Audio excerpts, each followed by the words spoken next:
a gente abrir os portais de notícias, fossem da direita, fossem da esquerda, todos eles estampavam a mesma chamada. Luiz Roberto Barroso diz que é equivocada a impressão de que o STF é ativista. A gente vive num Brasil em que é meio perigoso, né, você bater de frente com ministros do STF. Então, para não correr esse risco, eu vou trazer aqui para vocês declarações do Alexandre de Moraes e uma denúncia contra o Gilmar Mendes para contrapor a declaração do Barroso. Acredito que ele não vai querer, né, processar ou censurar os colegas de casa. Esse é o nosso tema principal de hoje. Mas antes, vamos conversar um pouquinho aqui a respeito do Kim Kataguiri, ou Kim Katapiroca, japonês paraguaio, líder da direita trans, né, do Bumbum Livre, que deu a seguinte declaração. Ele disse que o papel de Jair Bolsonaro na oposição deveria ser o de sumir. Pessoal, muita gente se deixa enganar ainda por esse tipo de gente, né? Kim Kataguiri, João Amoedo e tantos outros aí. Tanto políticos quanto jornalistas, que assumiram um papel até de destaque na oposição contra o desgoverno do ex-presidiário. Mas vocês precisam ser um pouco mais Olavo de Carvalho. Tem que abrir o olho, tem que entender o cenário para poder não cair nesse tipo de pegadinha, né? Kim Kataguiri, pessoal, o objetivo dele, né, do grupo que o apoia, os globalistas, a Agenda 2030, é eliminar Jair Bolsonaro do cenário político para poder assumirem, né, o protagonismo da direita, sendo que eles não são direita. Por favor, entendam, coloquem isso na cabeça de vocês. Essa turma nunca foi e nunca será direita. A única maneira que eles têm de serem vistos, né, percebidos como direita, é eliminando a direita conservadora, que é a única direita que de fato existe. Kim Kataguiri, né, na legislatura anterior, se uniu ao PT para tentar derrubar Jair Bolsonaro. São inúmeras as fotos, né, dele ali com Jandira Fegali, Benedita da Silva, Gleisi Hoffmann, o Capitão Cueca, aquele deputado do PT lá do Ceará, o Guimarães. Por quê? Porque ele queria derrubar Jair Bolsonaro justamente para assumir esse protagonismo, fingindo que é direita, assim como finge João Amoedo, que fez o L para derrubar o B e agora toma no C. Tá lá nas redes sociais criticando o governo que ele ajudou a eleger o tempo inteiro. Então, galera, por favor, pelo amor de Deus, não caiam nessa pegadinha, tá? O que ele vai fazer durante o mandato do ladrão dure o quanto ele durar. A gente não sabe se ele vai sofrer um impeachment, a gente não sabe se ele vai, né, se a saúde dele vai permitir que ele conclua o mandato dele, enfim, uma série de possibilidades, tá? Mas enquanto durar esse desgoverno, o Kim Katapiroca e outros personagens grotescos da direita trans vão fazer oposição, sim. Vão fazer oposição, tá? Mas entendam isso, não são direita e o objetivo deles é restabelecer o teatro das tesouras. Cumprir o papel que um dia foi do PSDB, que hoje, obviamente, o PSDB não pode mais cumprir. Tá? Então, por favor, tá? Kim Katapiroca, não dá. Chegamos então ao nosso tema principal de hoje, a declaração desastrosa do Barroso. Eu vou usar aqui, como eu disse na introdução do vídeo, né, seus colegas de casa para desmenti-lo. Mas antes, pessoal, um recado rápido aqui, não tenho postado muito conteúdo no YouTube e no Facebook, porque eu estou desenvolvendo outros projetos. Como vocês sabem, os meus canais, tanto aquele principal, né, de 370 mil inscritos, quanto este aqui, secundário, que eu criei em dezembro do ano passado, foram desmonetizados. O principal foi bloqueado em território nacional pelo Alexandre de Moraes. E depois, os dois canais foram desmonetizados. E a gente precisa colocar a comida na mesa. Eu tinha uma consultoria que quebrou durante a pandemia. A partir daquele momento apenas, eu já tinha mais de 100 mil inscritos, foi que eu comecei a usar aquele outro canal, o canal maior do YouTube, como minha principal fonte de renda, meu trabalho. E aí, em dezembro do ano passado, isso foi tirado de mim, o que é proibido, né, pela Constituição Federal. Mas fazer o quê? Né? De acordo com Barroso, isso não existe no Brasil, ativismo. Né? Mas queria dar essa explicação para vocês. Os projetos são o relançamento do site, edraposo.com. Também não tenho postado nada lá porque a gente fez uma migração gigantesca e eu estou produzindo conteúdo para lá. Tá? Quando os assinantes tiverem acesso a material novo, vai ser um vídeo por dia, não. Vai ser um monte de vídeo que vocês vão poder ver quando vocês quiserem, tá? Além disso, mais 2 novos canais no YouTube que não tem nada a ver com política. Fechou? Dado esse recado, vamos seguir em frente aqui. O Barroso disse que a impressão, né, ou até mesmo a acusação de que o STF é ativista é equivocada, uma percepção equivocada de algumas pessoas.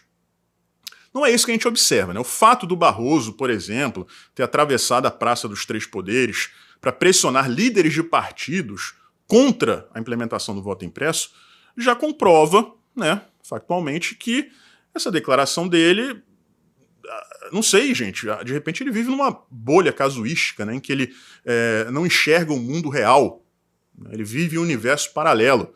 Né? Tudo bem, a gente respeita isso, tá, Barroso? Eu acho que você está equivocado na sua colocação, mas quem melhor do que seus colegas de casa, né, ou declarações ou acusações contra eles, para de repente abrir um pouquinho sua cabeça e estourar essa bolha, né? A gente vai começar pelo Gilmar Mendes. É o seguinte, existem pessoas que elas editam textos da Wikipedia, né? Informações equivocadas ou então muito personalizadas. Tem um personagem ali, né, que tá sendo... vamos lá, eu não tenho, né, um perfil, meu nome não tá na Wikipedia. Vamos supor que tivesse lá o Ed Raposo. Aí chega uma pessoa que editou, né, o texto e diz que eu sou feio ou que eu sou bonito. Isso faz alguma diferença, né, para a atividade que eu exerço? Não. Então, o editor vai lá e elimina essa percepção que né, não é condizente com a atividade que eu exerço ou com o que o texto deveria mostrar, né? E isso aconteceu com o Gilmar Mendes. Um rapaz fazia nessas edições e, de acordo com ele, muitas eram as impressões que existiam lá nos textos da Wikipedia, né, sobre o Gilmar Mendes, muitas eram positivas e outras eram negativas. E a função dele era eliminar essas percepções, né, para dar um toque de impessoalidade aos textos da Wikipedia. E ele simplesmente, por conta disso, se tornou alvo de inquérito da Polícia Federal por ordem do Gilmar Mendes. Ele disse que até hoje, isso foi lá atrás, 10 anos atrás, ele disse que até hoje não sabe qual foi, né, a edição que chateou o Gilmar Mendes. Ele não sabe. Ele diz, várias delas eram negativas. Eu editei justamente para tirar essa parcialidade que existia no texto. Outras eram positivas, mas não é função da Wikipedia ficar dando impressão pessoal para as pessoas que estão ali lendo. Uma dessas modificações não agradou o Gilmar Mendes e, por conta disso, este rapaz foi alvo de um inquérito da Polícia Federal. Aí eu pergunto ao Barroso, não seria isso ativismo? Não seria isso você se utilizar do poder artificial que lhe foi dado, foi presenteado, né, através da indicação para o Supremo Tribunal Federal para fazer ativismo? Eu acho que sim. Eu acho que sim. É uma impressão que eu tenho e que, de repente, o Barroso deveria discutir com o Gilmar Mendes. É correto você ser um ministro do STF, se utilizar da sua toga para, vejam só, instaurar um inquérito na Polícia Federal para investigar uma pessoa que edita textos na Wikipedia por eliminar, né, a pessoalidade em um texto que deveria ser impessoal? Né? Enfim, o outro ministro, né, que meio que bateu de frente com a declaração do Barroso foi o Alexandre de Moraes, porque ele disse com todas as letras que o inquérito das fake news nasce da impressão dele de que a extrema-direita estaria ocupando os espaços da internet, jogando um jogo, espalhando fake news, mentiras, e ele assumiu o papel, né, de corrigir este problema. Se você faz isso contra um espectro político que te desagrada, isso é ou não ativismo? Eu estou perguntando para você, Barroso. Eu estou te questionando, estou te perguntando. O que você acha disso? Tenta colocar de lado, né, o seu posicionamento político ideológico. Tenta ser imparcial. Tá? Você acha certo isso? O próprio Moraes, na declaração dele, deixa escapar involuntariamente, ou de repente, propositalmente, porque ele não se importa, ele não tem receio disso mais, que ele não respeitou, né, o devido processo legal. Era uma impressão que ele tinha e ele assumiu a responsabilidade, ele disse isso, de corrigir esse problema. Um problema que ele percebeu, um problema que ele entendia como sendo um problema.